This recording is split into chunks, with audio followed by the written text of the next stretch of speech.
예, 또 주말일 금요일이 됐네요. 일주일이 금방금방 지나가죠.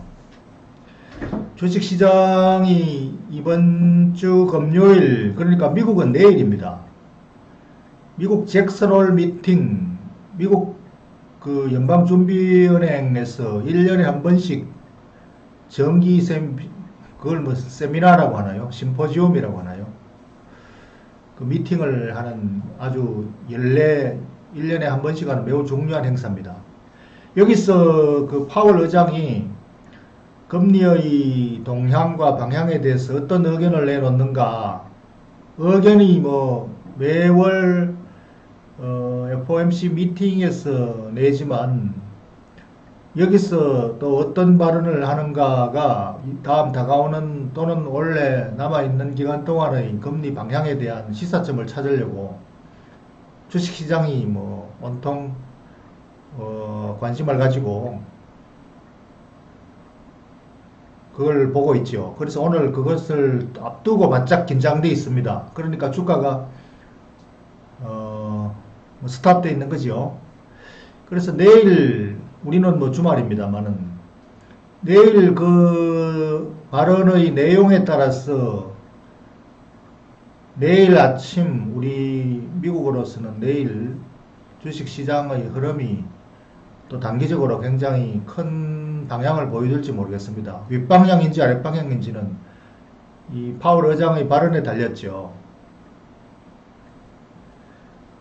그래서 주식시장은 항상 예측을 하려고 예측을 기반으로 움직이죠. 그래서 결국은 예측이 틀렸으면 다시 제자리로 돌아가고 예측이 맞았으면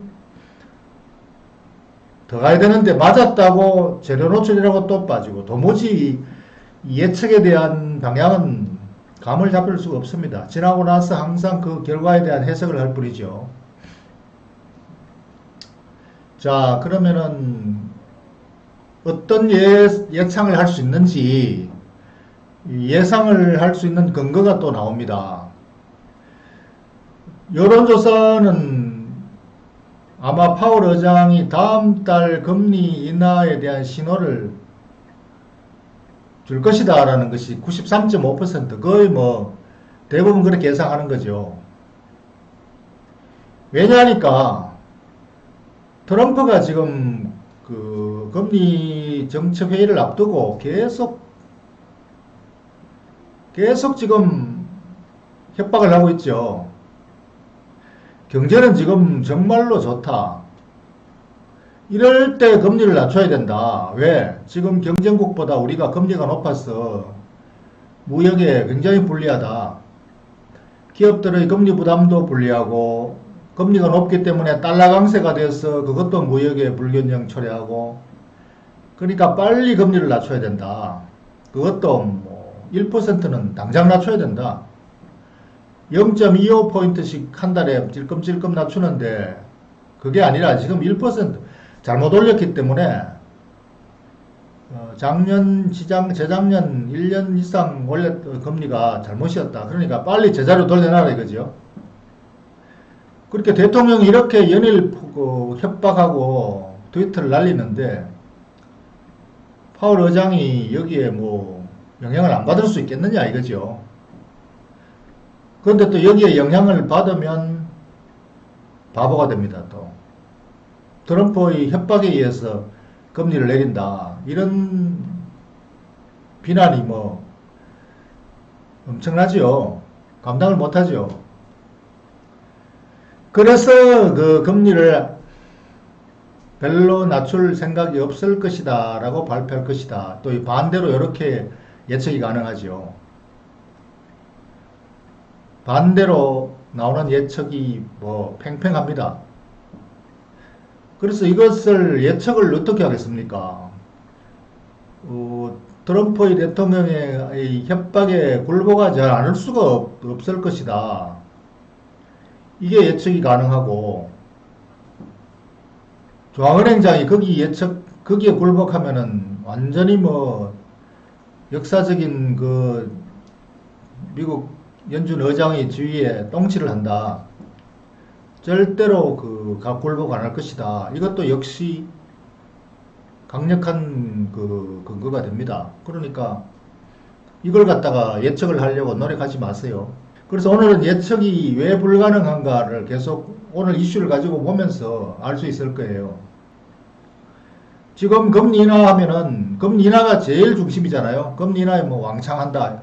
트럼프 압박대로 1% 정도 한다면 이게 제일 만약에 가능성이 있다면 이게 제일 변화가 이제 많이 생기는 거고 1% 와장창 내린다면은 달러 가치가 일단 단기적으로는 확 떨어지겠죠. 금리 인하에 대한 기계적인 작동에 의해서. 아마 사람들이 그것을 안 팔아도 인공지능 컴퓨터, 인공지능 매매 트레이딩 기계에 의해서 아마 작동하도록 만들어 놨을 겁니다. 그러니까 금리 인하하면 당연히 달러 가치가 떨어진다. 달러 약세가 된다. 그럼 달러 약세면 기계적으로 또 연동되어 있는 게 금입니다. 달러 약세와 금 가격의 역상관관계. 그럼 금값이 오르도록 설계되어 있습니다. 달러 약세, 금 가격 상승. 그러니까 이런 것들이 기계적으로 이제 설계되어 있는 거기 때문에 그렇게 옮기도록 되어 있는데 금리가 과연 맞느냐 이거죠. 금리 인하의 폭이 1%가 될지 0.25%를 한 번 더 내리겠다 할지 또는 뭐 내릴 필요가 없다 할지 그것을 이 서브젝트 투 하는 공식에 조건을 집어넣어야 이 결과가 나오는 거잖아요. 그러니까 당장 관심이 많이 있는 데가 이 달러 가격 아닙니까? 원화 대비 달러 가격이 지금 이렇게 달러가 올라가고 있는 게 이게 최근에 달러 강세 현상보다는 위안화 약세 효과에 의한 효과가 더 큽니다. 위안화가 약세가 되니까 여기 연동되어 있는 원화가 약세되고 그 때문에 달러가 강세가 돼서 지금 달러 값이 계속 올라가고 있는 거죠. 그래서 지금 현재 달러 가치가 떨어진다면 잭슨 홀 미팅에서 왕창 내리겠다는 시사를 준다면은 이게 선반영돼 가지고 달러 가치가 왕창 떨어지게 버리겠죠. 순식간에. 그러면 이게 지금 방향이 완전 거꾸로 또 확 고개를 꺾을지 가능성이 있는 거죠. 그럼 거기에 가능성에 배팅을 만약에 그런 확신이 든다면 그 가능성에 배팅을 하려고 하는데 그게 바로 요 밑에 보면은 차이니즈 위안이 어떻게 될 것인가 시나리오가 있습니다. 요거에 따라서 이게 또 그대로만 작동 안 한다 이거죠. 복합적으로 작동한다. 만약에 위안화가 약세가 되면은 미국이 달러 약세하니까 중국이 또 무역에 대한 방어를 한다고 위안화를 대폭 낮춰버리면 그럼 위안화에 대해서 상대적으로 달러는 또 강세가 되겠죠. 그러면은 원화도 상대적으로 위안화하고 똑같은 방향으로 움직입니다. 그리고 원화 강세로 갔다가 다시 약세로 가버리고 그러니까 이게 복합적으로 이렇게 얽혀 있는데 이걸 어떻게 예측하겠습니까? 그러면 위안화 시나리오는 예상을 할 수 있느냐? 여기 위안화 시나리오에 대한 분석 리포트가 나와 있는데 이게 어디서 만드는 거냐 하니까 이게 메릴 린치 미국 메릴 린치 정권에서 이 보고서를 만들었는데 이 보고서가 웃깁니다. 위안화가 지금 최근에 이렇게 이 급락이죠. 이렇게 위로 올라가는 거예요. 달러 대비니까 위안화를 약세로 그냥 가잖아요. 금리 인하한 것도 있고 인위적으로 환율 조작해서 그렇다고 주장하기도 하고 어쨌든 미국하고 무역 전쟁 때문에 위안화가 계속 대응하기 위해서 약세로 간단 말입니다. 그럼 앞으로 추가적으로 어떻게 나갈 것인가? 계속 이렇게 나갈 것인가? 아니면 꺾일 것인가? 이 세 가지 시나리오를 딱 내놨습니다. 첫 번째, 무역 전쟁이 환율 전쟁으로 불이 활짝 붙어버리면 진짜로 환율 전쟁으로 이제 끝판왕으로 간다. 그럴 경우에는 위안화가 10% 정도 더 하락할 것이다. 10% 정도. 그 이상 뭐 개판되지는 않는다 이거죠. 한 10% 정도는 더 떨어진다. 그 달러는 더가 강세가 되는 거겠죠. 두 번째로는 현재 상태에서 답보 상태가 되면은 그냥 뭐 이 상태에서 그냥 레인지 바운딩 하면서 행보할 것이다. 그 다음에 세 번째로는 타결이 되면은 무역협상이 타결이 될 경우에는 위안화는 강세로 다시 제자리로 돌아간다. 이게 이제 1 시나리오 1, 2, 3입니다. 이 세계 최고의 그 증권회사에서 이 환율 담당 애널리스트가 분석한 거. 그러니까 이게 참 웃기는 거 아닙니까? 이 시나리오가 이게 경우의 수를 뭐 다 내놓고다가 이렇게 하는 게 이게 뭐 시나리오일 수 있습니까? 증권회사 보고서에서 만드는 시나리오라는 게 바로 이런 겁니다. 1, 2, 3, 뭐 확률이 그러면 세 번째로 갈 확률이 제일 높으니까 3을 선택을 해야 되는데 1번 갈 경우, 2번 갈 경우, 3일 갈 경우 그러면은 모든 경우가 다 해당되는 거죠. 이 1, 2, 3이. 이 중에서 당신이 생각하는 쪽으로 하나 선택해라 이 말 아닌가요? 그러니까 네 마음대로 해라 이거죠. 그러니까 이런 보고서들이 거의 대부분입니다. 정권에서 보고서라는 게요. 그래서 이걸 가지고 위안화 방향이 예측이 됩니까? 1번일 경우, 2번이고 3번이고 다 다른데. 그래서 이 시나리오 1, 2, 3 중에 어느 것이다라고 말해줘야 그게 시나리오 분석이죠. 그래서 이게 이러한 분석들을 예측하는 노력들이 아무 쓸모가 없다라는 걸 말해주고 또 이것을 시나리오 1, 2, 3 중에 하나가 맞다고 하더라도 아까 봤듯이 미국 달러 금리 인하의 방향에 따라서 또 다른 시나리오가 하나 복합적으로 작용해야 되고 그러니까 이런 경우 저런 경우에 모든 예상을 다 맞춰야만이 방향 예상이 가능한 거죠. 그래서 예상은 결국은 불가능하다.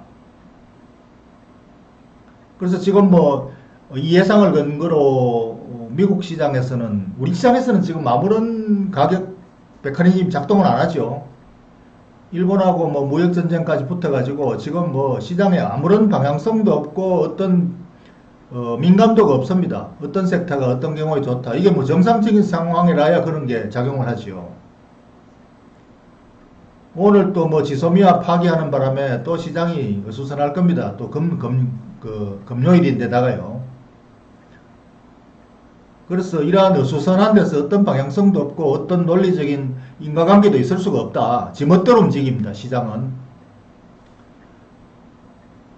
미국에서는 그나마 이제 변수가 무역전쟁 중에서도 작동을 하죠. 그래서 금리 인하에 대한 수혜가 시장에서 작동해서 뭐 8월 중으로는 유틸리티, 통신주, 또 부동산 건설 관련주들이 성과가 좋았다. 조금 나았다. 이렇게 분석되고 있습니다. 그래서 이런 게 금리 인하에 대한 수혜주가 되는 거고 우리 시장에서도 만약에 작동한다면 그렇게 작동해야 되겠죠. 글로벌 동조화에 의해서도. 근데 우리는 작동하지 않습니다. 그래서 그런 것들이 우리 시장에서 지금 이러한 예상도 할 필요 없고 이러한 어수선한 분위기에 휩쓸려서 매매를 할 필요도 없고 해소도 안 되는 거죠.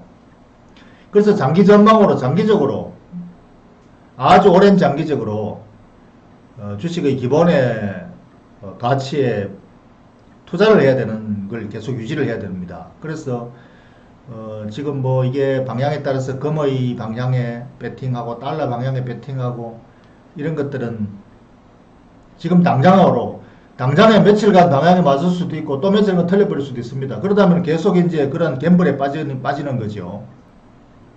그래서 오히려 지금 그 금리 인하의 최대 피해주가 뭡니까? 은행주라고 알려져 있죠. 은행, 증권, 보험, 이 금융주. 금리 인하의 피해주, 모든 것이 지금 금리 인하 쪽으로 방향이 틀어지고 있습니다. 그러면 금리 인하의 피해주라고 인식돼서 심리적으로 작용하고 있는 그러한 금융주들이 가치는 점점 더, 가치가 아니라 주가가 점점 더 떨어지죠. 그러면은 장기적인 투자자가 매수하기는 점점 더 좋은 가격이 되는 것. 할인율이 점점 더 높아진다 이거죠. 백화점에서 명품 가격을 점점 다음날 가니까 또 더 떨어져 있고, 다음날 가니까 또 더 떨어져 있고, 자꾸 할인해 주는 거죠. 근데 실상은 금리 인하가 나중에 장기적으로 보면 전혀 은행주의 피해가 아닙니다.